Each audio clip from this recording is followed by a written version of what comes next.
Hey everyone, welcome to the GYST podcast. If you're tired of being comfortable and want to take on living life from the context of 100%, fuck yeah! Join us each week as we share lessons we're experiencing in this crazy game called life.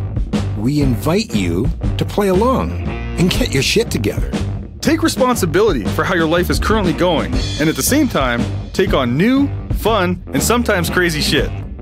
We promise to challenge your thinking by being vulnerable, authentic, and straight up with what we're dealing with, what doesn't work, and what can.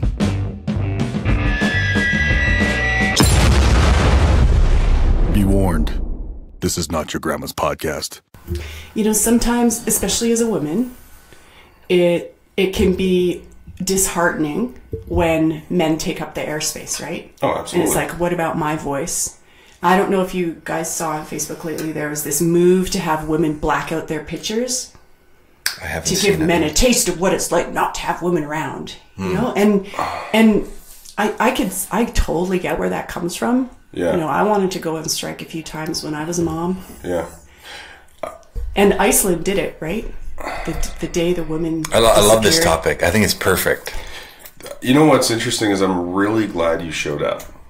Oh, thank you. Because I want to have a conversation today that's a little vulnerable. Okay. Yeah, it's a bit serendipitous that she showed up, actually. Yeah, it's really actually really important. And I think with this whole topic, something that is missing is it called introspection? Is that a word?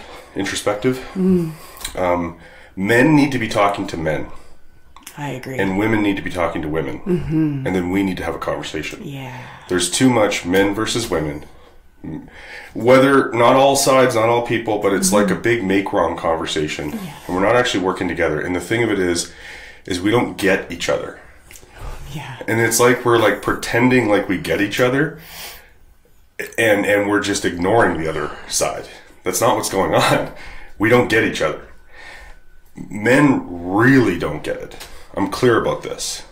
And I really want to hear your perspective and your feedback, because I don't want to make any assumptions, but actually this is probably bad because I know a lot of women listeners, but I was going to say I don't want to make any assumptions. I think that there's probably more male listeners, and that may or may not be accurate. Yeah, we have actually no idea. But the men who are listening, there's a lot of macho stuff that goes around. There's a lot of, suck it up, or people are pointing fingers, or even women too, point fingers back the other way, macho this, macho that.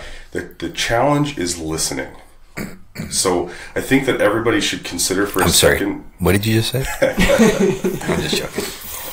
No, but actually asking a question like that would be an example of listening. Most people are just like, I have stuff to say. Are you done yet? Because I have stuff to say. That would be more accurate. I'm waiting. I just want to put something on the table, and I'm really doing my best to create a context here for men in particular. And I want to put some things out there, and then I would love to hear everyone's kind of feedback, and I want people who are listening just to let this sit for a second. So men, this comes from some books that I'm reading, some work that I've done, people that I hang out with, that this conversation comes up a lot. I want you to think about, when is the last time you were physically afraid? Okay, and your mind's probably blank because we've all probably experienced it. It's really uncomfortable. But I can tell you for one, I'm no macho, tough guy, whatever, but I literally cannot remember the last time I was physically afraid. I know it's happened a few times in my life. Now, turn to a woman if you're near one. This might be a little bit vulnerable for them, so maybe I shouldn't say that. Maybe I shouldn't. I'm right here, right? You're here. You can answer if you're willing to come in and say that. What I'm saying is maybe turning to a woman and asking them that's probably not a very good idea unless you're really close with might that actually person. create it right Yeah, there. it might create it. When's the last time you were physically afraid? Awkward. But what I know is that I'm close with a lot of women, and I know that actually, why don't I, if you're willing to step in and just that one question just to start the conversation, like, what's that like for you? The last time I was physically afraid was actually on my way here. Holy shit. No, that Exactly. And I'm not surprised. Okay, can you... And I'm really interested to hear, okay, what was that experience like? Like, what actually happened? Yeah, so I was driving along John Laurier. Yeah. And it's cold out, it's icy. And I was aware that I was in the blind spot of a car in the lane to my left. And suddenly they started changing lanes. And my heart rate was up right away. I was like, and I knew my life was at stake in that moment. Maybe I should edit that. My body thought its life was at stake. Mm-hmm. Okay, yeah. Mm-hmm. Yeah. As soon as I dropped back right away, right, aware that anyone behind me might be like, "What the fuck, woman?" Yeah. You know. Yeah. Oh, these female drivers, which, you know, like the implications of this when it comes to the male-female driving thing. Yeah. You know, when I'm sitting there white-knuckling it, when my husband's like, or the man driving the car is, just driving like a pro, of course, because he is. I have to sit there telling myself, because I've done a lot of work on this, he is going to keep me safe. He's going to keep himself safe. He's going to keep me safe. I don't have to, I'm talking to my body. I'm like, he's got us. He's got us. Don't worry, honey. He's got us. Wow. You know, it never occurred to me in that context, like driving. I actually was expecting a different story. I was totally expecting a different story. I was expecting the walking to your car story. Yeah, yeah. I really appreciate that you said that, because I'm actually shocked. I never even considered, because it actually translates into everything. Mm-hmm. Right? I've been trained my whole life not to worry about physical threat. Yeah. Indirectly. And a lot of people might not even be present to this. But it stems from everything from when you're a little kid, when your dad or your brother or your uncle was trying to suppress your crying, down to, you know, being brave. If you hear a noise in the night, you must be brave, right? Like, I think it has another premise also. Oh, I agree. I think it's a deep thing. Purely physical premise.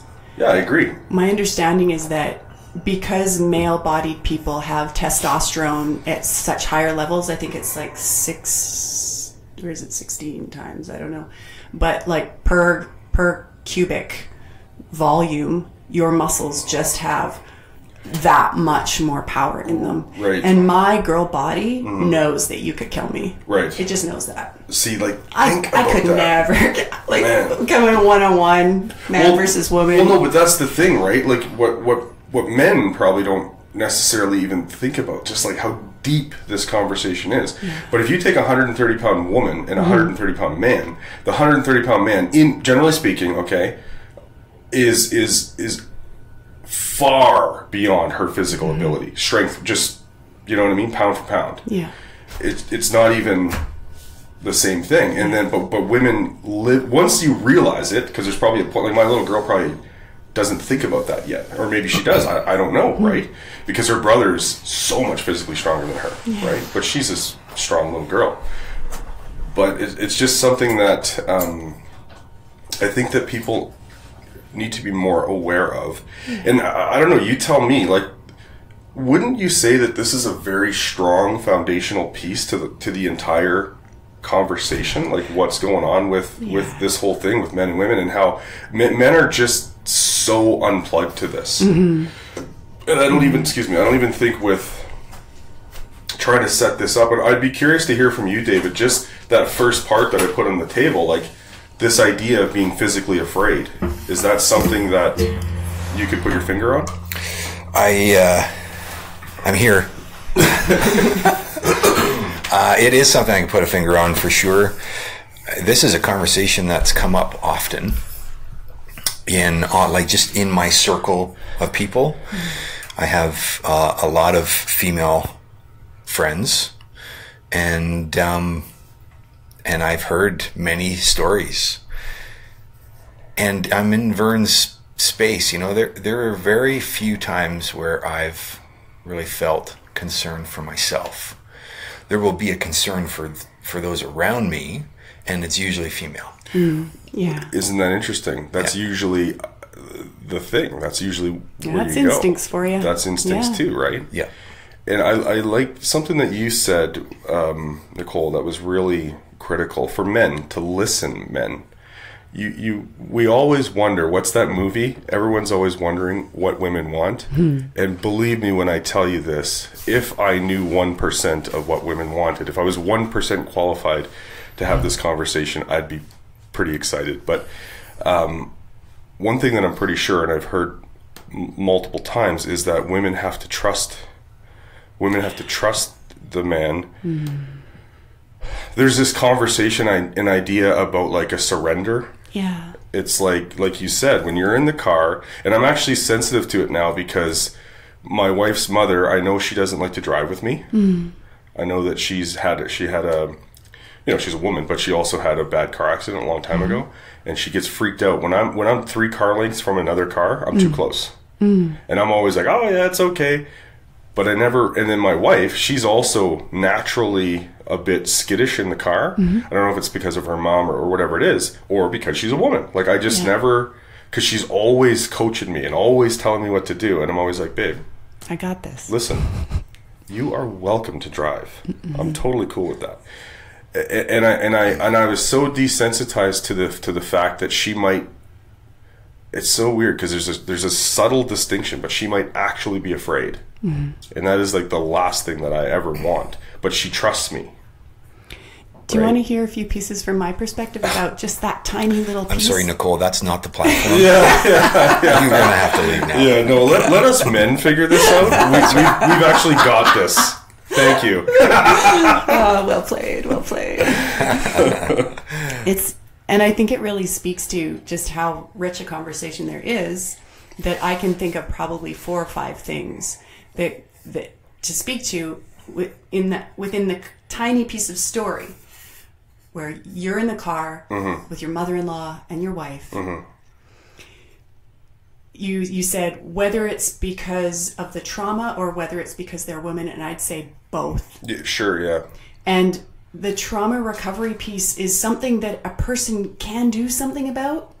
Like the person who's traumatized can work toward healing that trauma. In our culture, though, we're not really super aware of the fact that you can heal that much. Well, they're not even aware that there could be that much damage first. There's an emotional wound there. Yeah. That there's like an imprint on the nervous system from that terrifying experience. Totally legit. And also the piece where there is a primal factor. There's just like, it's built in, factory installed. You can't, that it's just, that's what you got to work with. Yeah. But this is what I want to say first, or wish I'd had said first, is just thank you. Like, thank you for having consideration of that. Because I think when women say, when women threaten to black out their pictures, when women say, you never listen to me, what we're really saying is like, please just consider the reality of being a woman. And because that's been so there's been such a deficit, I think that's what fueled feminism, and that's what fueled women saying, well, fuck it then.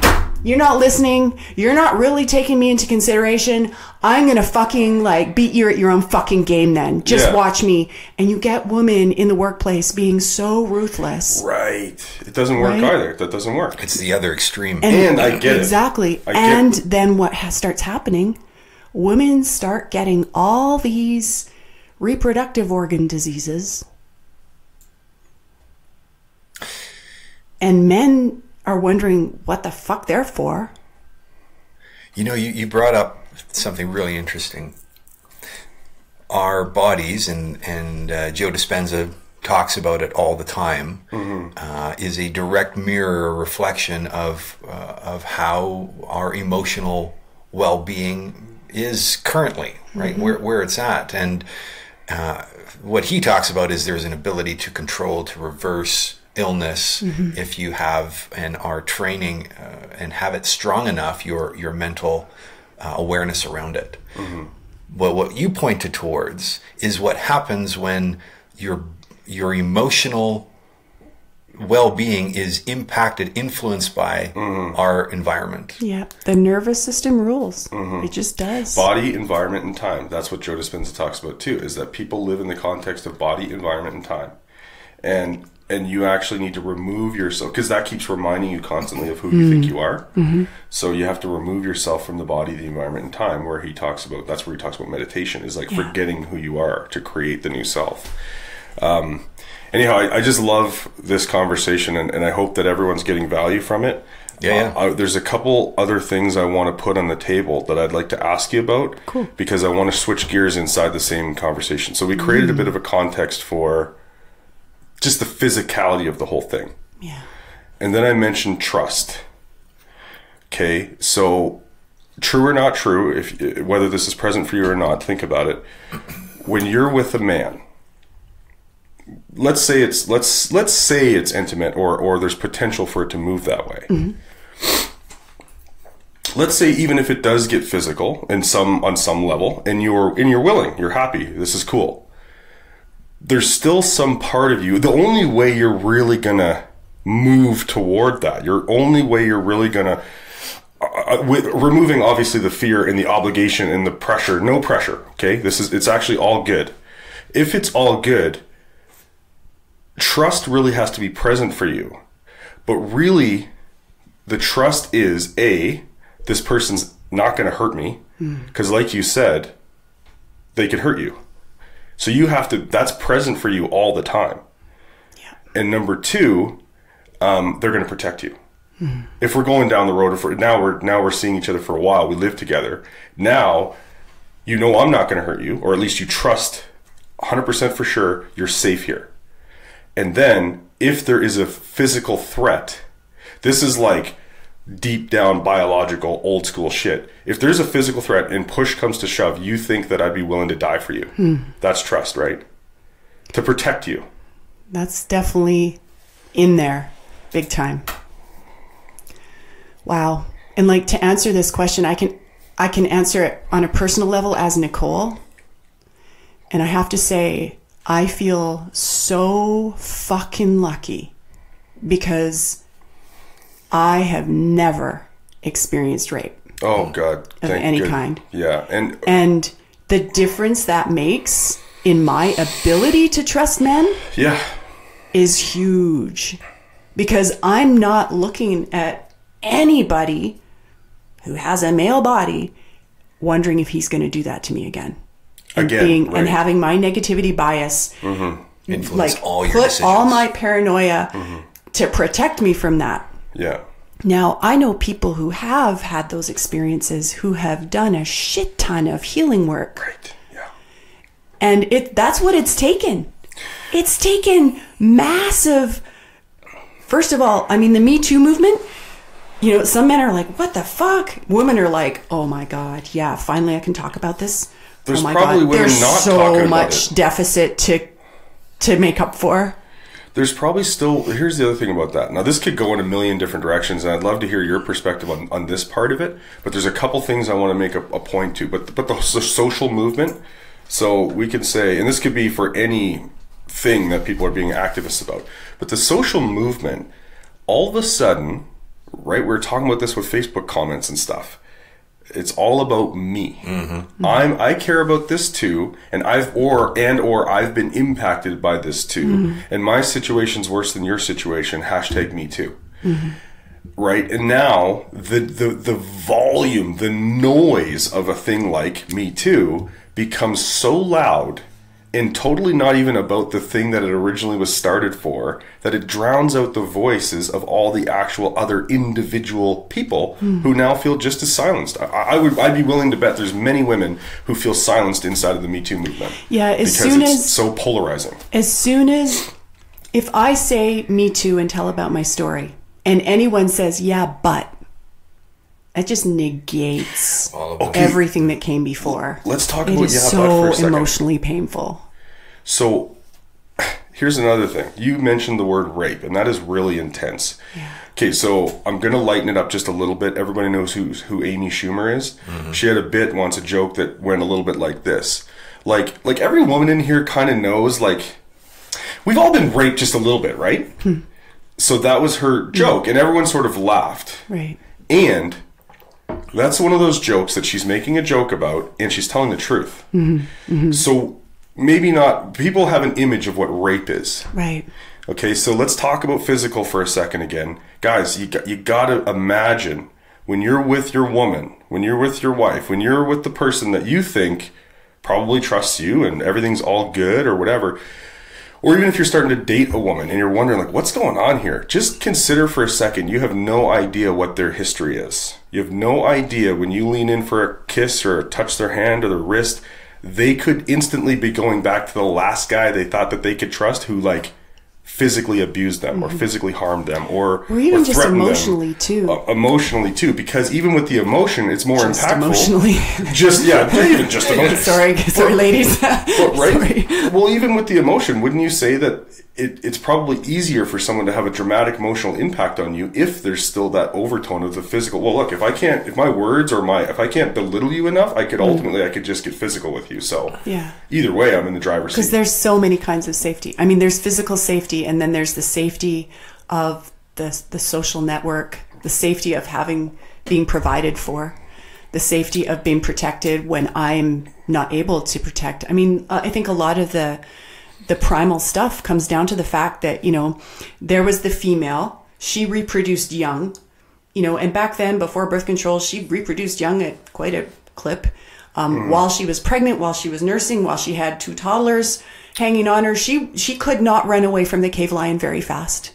Totally. She totally relied on the other woman to be like, a cave lion's or a saber-toothed tiger's coming, like batten down the hatches, get in the cave, get the rocks rolled in the way, whatever the plan was.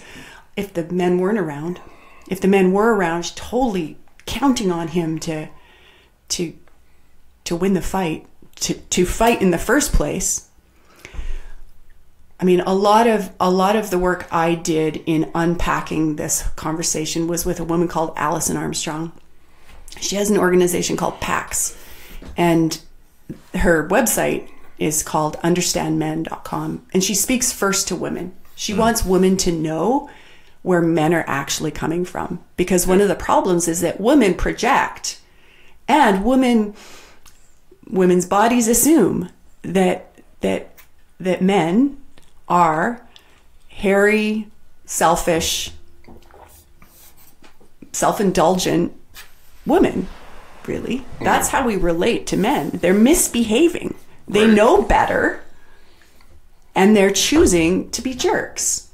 And to be fair, she says men tend to regard women as, curvier, sweeter smelling, emotionally totally jacked men. That's so awesome. Not realizing that actually there's a whole different, and she talks about how in all the animal kingdom kind of documentaries, like the male of the species and the female of the species, and they have distinctly different roles. But when we talk about the human species, no, we're equal. We're equal. We're practically the same, and it's not helpful. Wow, this could so she dispels all that.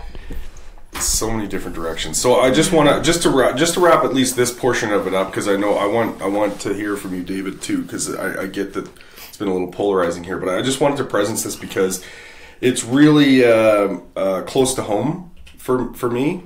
On a couple, I have friends, women in my life who have experienced this. And guys, I'm not beating up on you here, okay? I'm learning this. I'm discovering this. This is a conversation that David and I have been having. We have daughters. We have wives. This isn't about we're wrong, dudes. This is not what this is. It's that there's a new level of understanding. There's a new opportunity for connection and communication, and actually for all of us to get more of what we really want. That's, at the end of the day, that's what's really there. So guys, we got to start talking to each other about consent. What is a yes? Like, what is a yes, I'm in? It's okay to actually ask, hey, is everything good right now? Do you feel safe? Like, what kind of a world would we be in if that was what the conversation was? And guys, if you're seeing other guys, this is going to get a bit uncomfortable.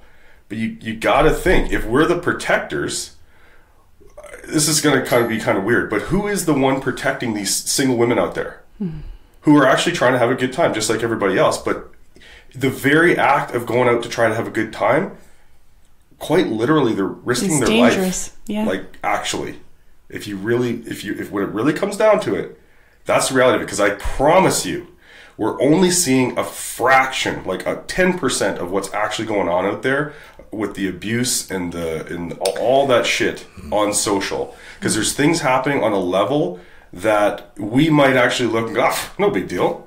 So what? The guy slapped your ass. Like, what's the big deal? Okay, but you're not considering all the baggage that comes with a big fucking dude slapping your ass. Maybe what about at your job, at a restaurant or in a store? Yeah. Like, these things are happening, guys. And then what's happening is these women are going home and fucking crying themselves to sleep.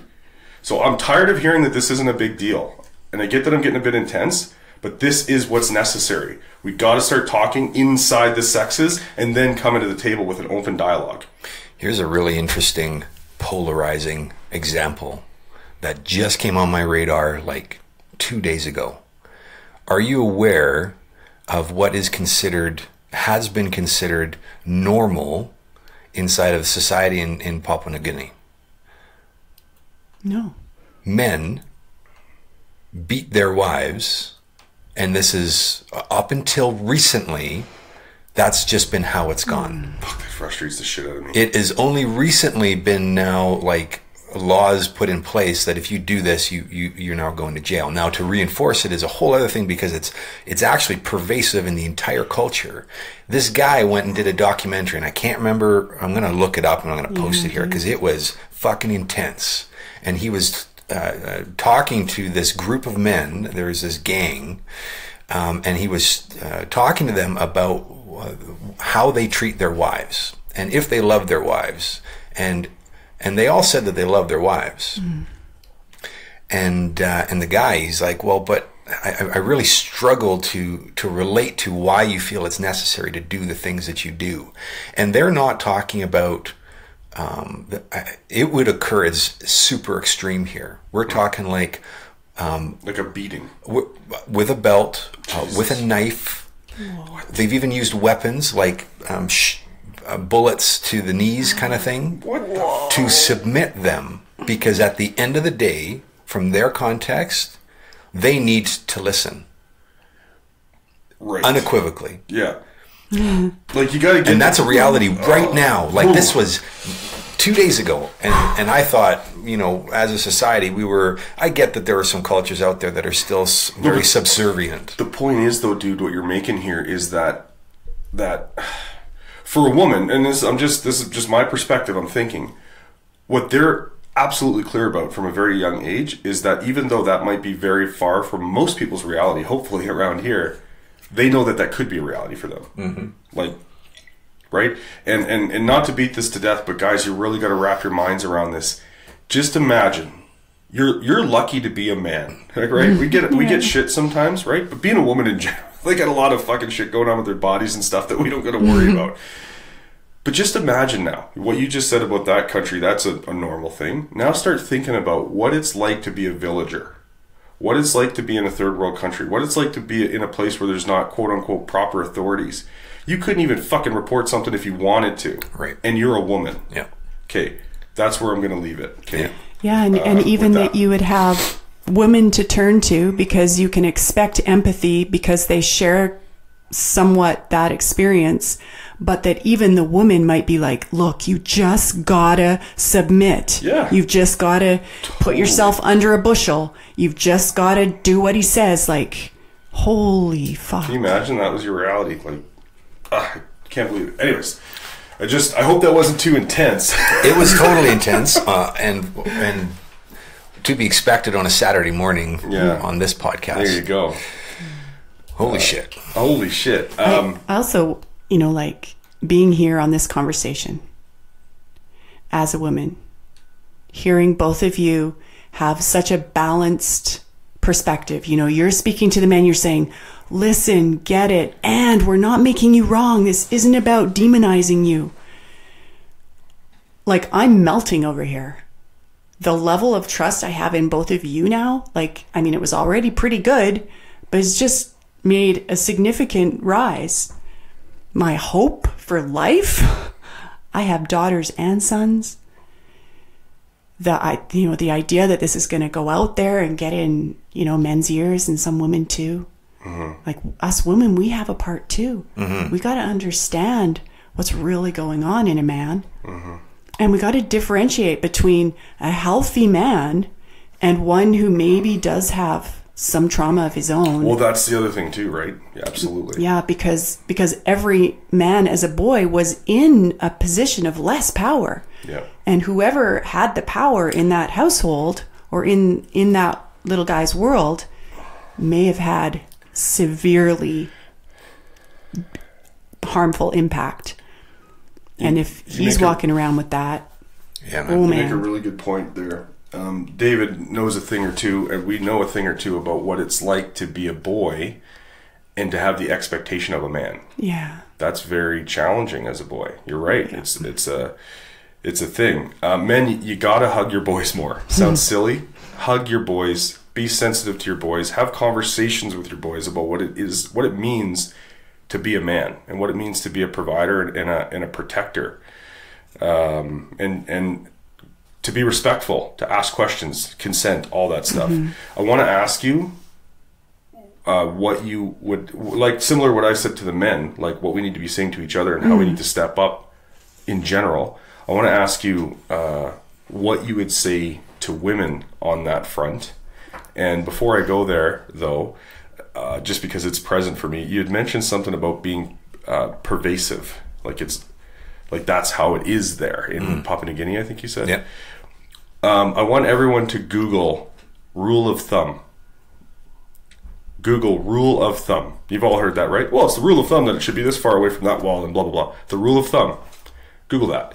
Okay, so what would you say to women about what women can do to help themselves, help men, so all of us can just create something that actually works? Get down to some communication here. The brief version. Yeah, just like I said, men, you got to start talking to each other here. Like let's make this a conversation about like, hey, guess what? I don't get women. Do you? So what? Like what's that really tight version of a conversation for women? I think my tightest version would be heal your wounds. Understand that you have them and heal them, and then understand that you have, like, learn about how you have the primal package, the monkey package of a female, and the implications of that. And then, oh my gosh, just, learn and practice choosing trust. It's not going to come easy with the monkey package you have. It's not going to come easy with the layers of trauma that you have. But like, recover your nervous system. Recover your, like, be aware. There's so many indicators all over that men are actually there to provide and protect. And that they want to. They really want to. And when we don't let you, you're left wondering what your fucking purpose is. So women, reach out for that healing.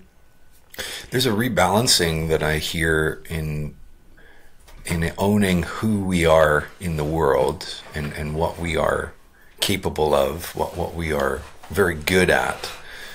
And there are people out there championing for men. For example, like I think of Dwayne Clawson, right? And he's always out there to, his mission is to kind of rebalance the equation, to have men own their masculinity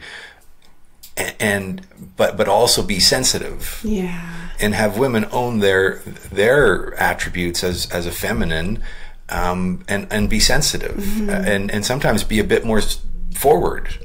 Bringing it around now full circle, the conversation that you brought up at the very beginning here about three men standing here on Thursday talking, and you unsure of where to now fit yourself inside of a highly testosterone-driven conversation that was totally Vern's fault. So we're here on Thursday. We're here on Thursday night, just to create some context. We're here on Thursday night working on the podcast and some things that we're doing, and there was three men and one woman. So Yeah. And Nicole mentioned today when she showed up that she wasn't really sure, you know, what the opportunity is or what to do or well, I'll leave it at that.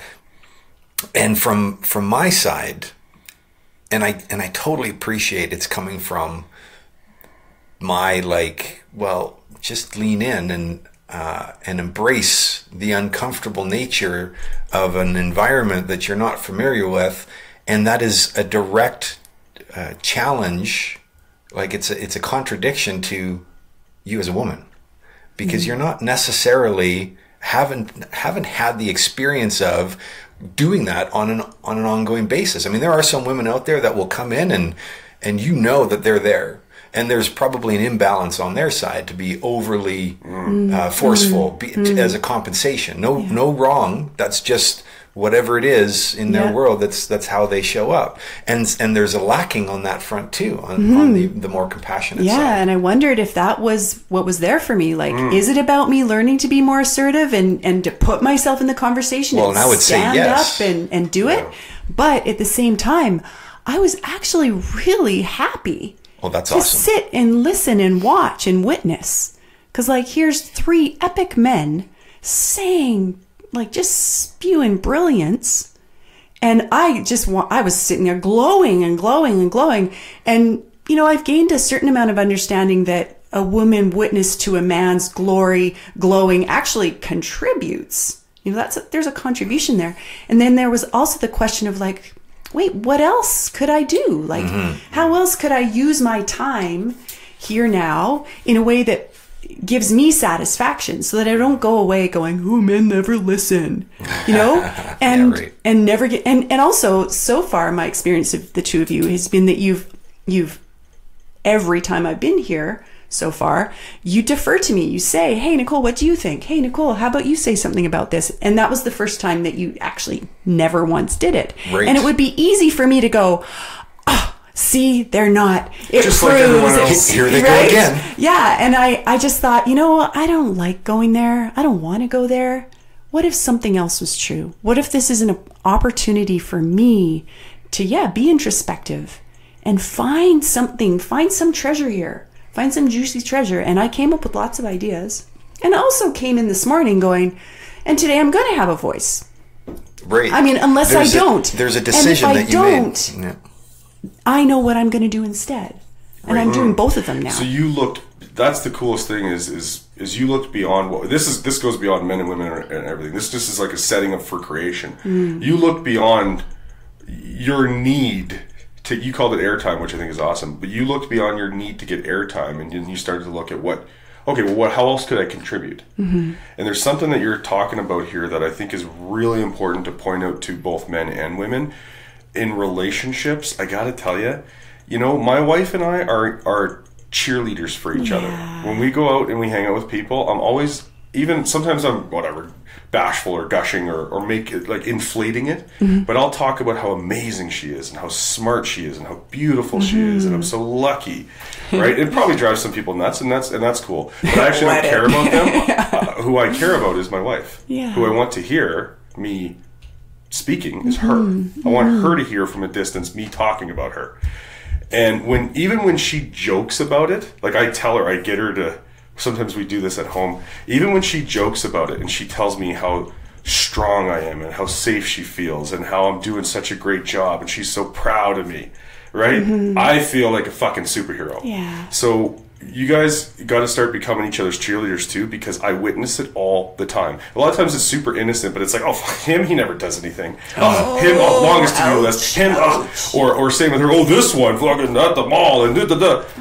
You know, it's like, okay, well, even if you're going to do that, put a positive spin on it. Do something. Start to cheer for each other, and you might see some things shift. Even if you are lying to your husband, when he gets up in the morning on Monday, before he leaves, if you were to kiss him on the cheek and say, you know, I don't know if I've ever told you this lately, but I am just so grateful that every day you get up and go to a job that you probably fucking hate, just so that we can eat. I really and that's not lying at all. How can it be, right? It might not be lying, but the thing of it is, I don't think a lot of times we're present to it. Yeah. You don't even consider for a second, and I'm not saying women don't do this, but you don't consider for a second that your husband gets up every fucking day, potentially Saturdays, right? 5 o'clock in the morning, goes up and he fires up the fucking plumbing van, gets it warmed up, comes in, makes coffee, gets his tool bag ready, then he goes to a job that he has to go to and likely fucking hates it. Now, I get there's all choices and all these different things involved in all that, but let's just assume for a second that's a good majority rule. Yeah, that's the reality for about 80% of people. Yeah. Every fucking day,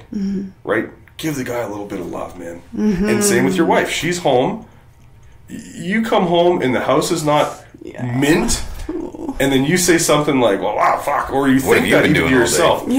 Dude, stay home with your 2 kids for a day.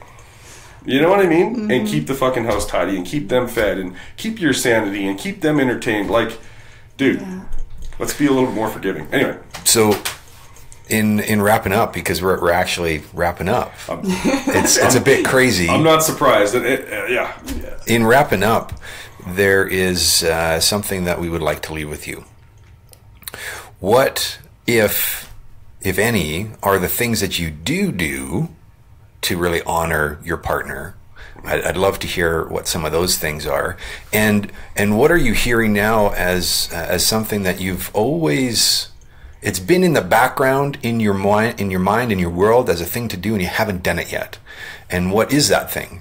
And are you actually willing to embrace it, take it on, and get the impact that you're going to make? Like, there's a ripple effect that you have no idea about, and it will be, as Nicole would say, juicy. So that was episode 44. We really thank you for spending time with us and listening to us and being with us in this conversation, and we will see you next week.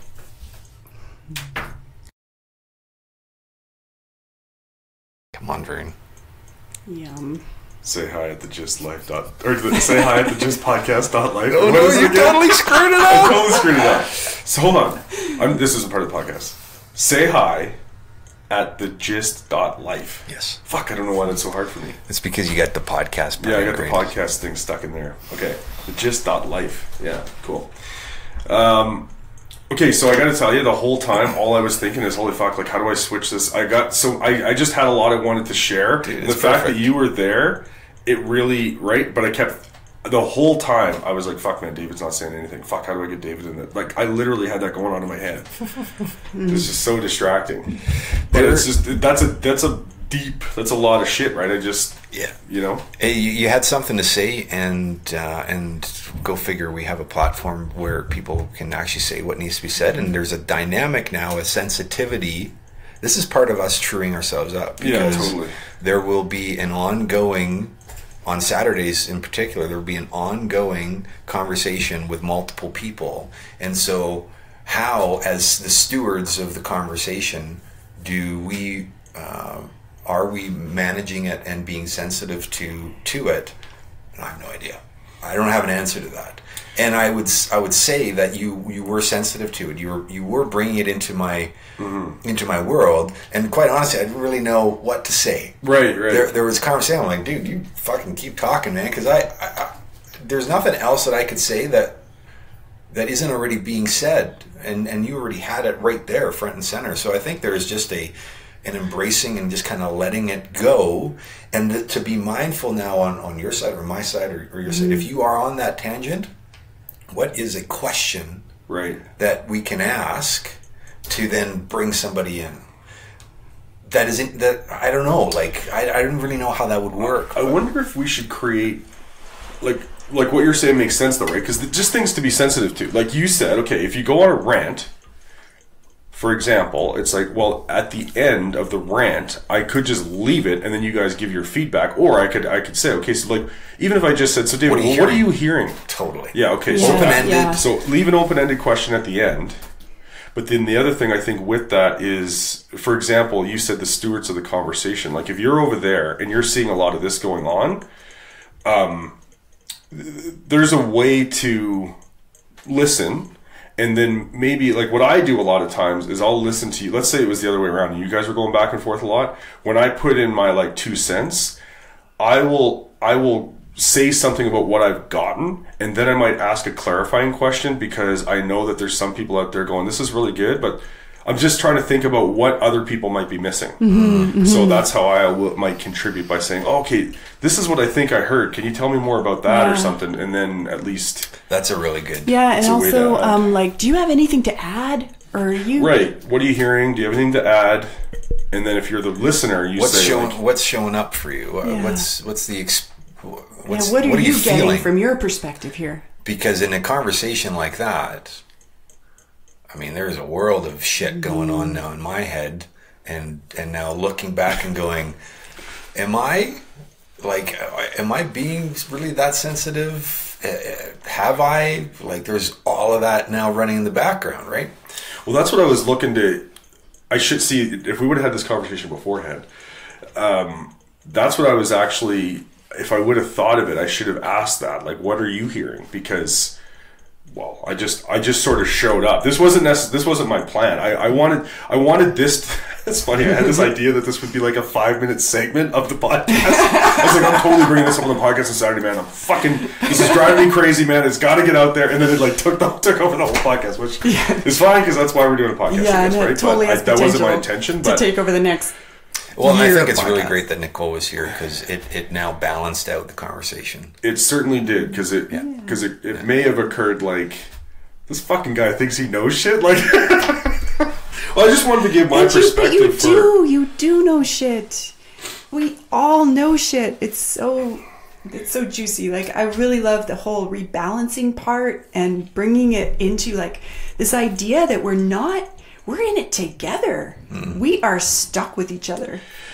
That might as well be a great thing. Like, I could be happy to be stuck with you. Yeah, hashtag stuck, That's right? Huey Lewis. Actually, speaking, something I did want to ask you about, and we're getting at audio, which is cool, but when I said I wanted to come back to you about the social thing, not just necessarily Me Too, but this kind of your world, like what are your thoughts around these things that just get fucking viral and just get polarizing? Like, to me, I feel like a lot of times it starts out from somewhere good and meaningful, and then I feel like it just takes on a ride of its own, and then even the whole Colin Kaepernick situation, people have no fucking idea even what we're fighting about over that. The kneeling during the national anthem thing. Oh, right. Everyone's making it about people in uniform and the national anthem. That's not what it's about. He was trying to disrupt. Like, look, if I take a knee during the national fucking anthem, people are going to listen and wonder why. Yeah. And he was taking a knee because people of color are being fucking persecuted. They're being killed and shit. Like, literally. Like women. Like, that's a whole other conversation. Anyway, so hashtag Me Too, Colin Kaepernick, these things get way out of control. What's your take on that?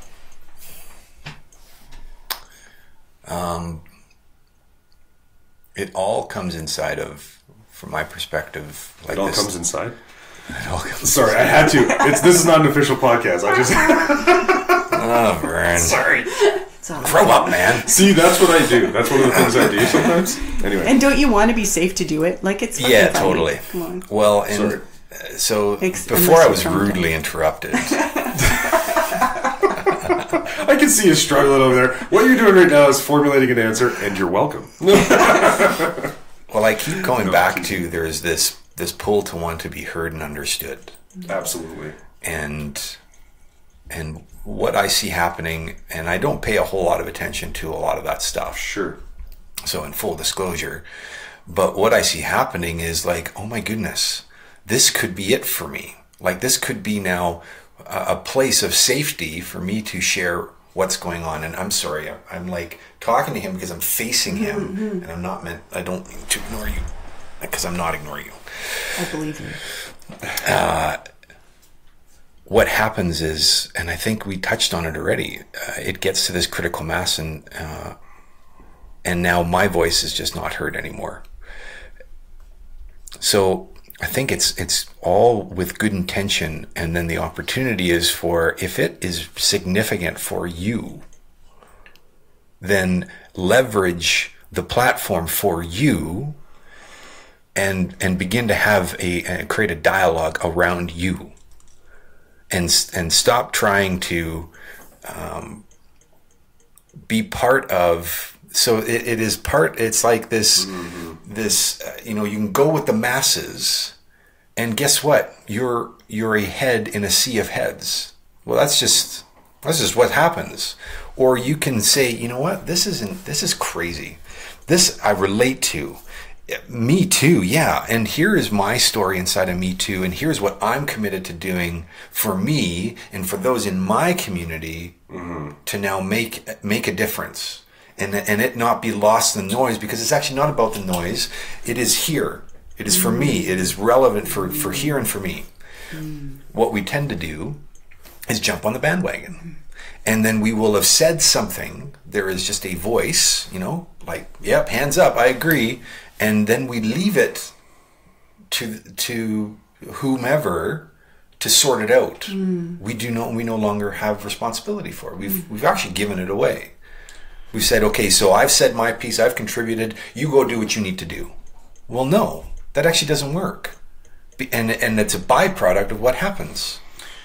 I love what you just said. So basically, in a nutshell, your voice gets drowned out. Eventually, it just becomes so big, no one's being heard now. But what you're talking about is, what I wrote down here was, I hear responsibility in what you're saying. Responsibility. Like, okay, so if you're a part of the Me Too movement, what are you now responsible for? It's like what you said, what are you going to own then inside of that? Are you just going to be another voice that complains and says, like, look I'm a victim and I'm blaming that person or this thing for that? Okay, well go ahead. Just removing the expectation that something is going to be resolved. Yeah, something's just going to happen. It's not. It never does. Ever. Totally. So what are you going to do to make it happen? Yes. For you? Who do you know that this is having an impact on? Who can you talk to that would drive awareness in the micro community of Papua New Guinea where this shit is fucking rampant and something takes hold and gets traction? That's the difference maker. Oh, something I was going to ask you about on the podcast too is I forgot about this. I was going to ask you, because we were talking about like women and trust and being able to say what needs to be said. And I was gonna, because we had a pretty fucking intense conversation yesterday on our triad accountability group, and I actually think there was a little bit of that man-woman dynamic in there too, like, because we have two. Don't kid yourself, man. It was there. We have two men and one woman, right? But what we created out of it kind of already happened in the beginning, and it happened anyway. But what we created is we actually communicated and gave each other permission. So sometimes you get into a conversation where you've left the room. You're not communicating anymore. You're not listening. And it's not even you speaking if you're responding. You're just fucking yelling or whatever. So that's not a conversation. But sometimes those things happen and you're triggered, or you can't, you're not you anymore. So we've given each other permission to just say, look, I'm not in a position to listen right now, or you're not listening. We can't have this conversation right now, or just ask for what you need. It could just be like, look, you're giving me advice right now, and I just need to get this out, and I need you to listen. So we created that. So I was going to ask you to give your feedback, like explain what that was like for you and what happened on the podcast. So yeah, I found that whole interaction really fascinating because I was listening. And I saw, because I can appreciate where both sides was coming from, and I get where Heather comes from as a practitioner in coaching and hearing the not just the lower layer, but like sub layers underneath that. But then there is a sensitivity to the readiness, or have you actually, is that actually the context of the conversation?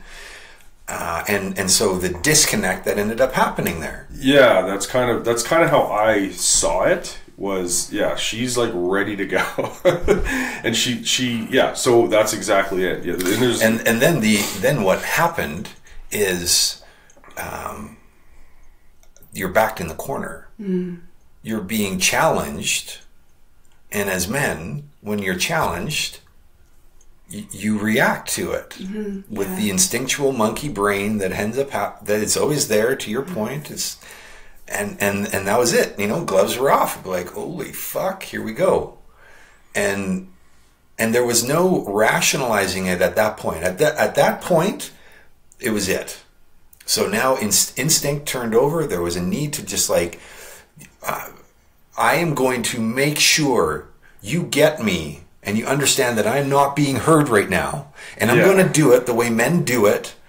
And we also know that doesn't work. But in the moment, it was a moot point. It's like, no, this is how it goes. And then the being right on both sides. Like, but dude, you're like, it was just so interesting to see it. Yeah. So interesting to see it. Oh, so many thoughts. One of the things that was cool, this is subtle, but it was interesting because I realized it. Most of the conversation was occurring between me and my friend Heather. Mm-hmm. And we were getting, like, we love each other, but we were getting pretty, like, it's a relationship. Yeah. We were getting heated, right? Sounds like it got intense. What's actually interesting about it is we're fighting for each other. Right. Totally. And we're both going, you're not listening. No, you're not listening. That's basically what we were saying with a bunch of other words. That's right. It's almost like, sounds like you were fighting for the you in each other. Right, yeah, exactly, yeah. But what was interesting is at one point I had said, you guys keep doing this. And you guys keep doing that. And then I would have loved to have been a fly on the wall when that landed. Because David had hardly, at that point, he probably said like 2 words in the conversation, right? Mm-hmm. And then later it was brought up and it was like, dude, you said you guys. Like, and this was a conversation that, I can't remember if it was David or Heather that brought it up. But it was like, this is a conversation that was going on between you and Heather. I brought it up. And I was like, yeah, so because I was just caught up in it now. At this point, I'm me over here by myself, and I'm on the phone with 2 people, and they're both a target now, or they're both responsible for what's going on here, right? It was just, I wasn't even, you know what I mean? It was really, once you're turned into a hammer, everything's a nail. Oh yeah, it was, what a great was metaphor. Really interesting. But anyhow, we should probably get to the next part. Wrap it up. This is us wrapping it up. This is us wrapping it up.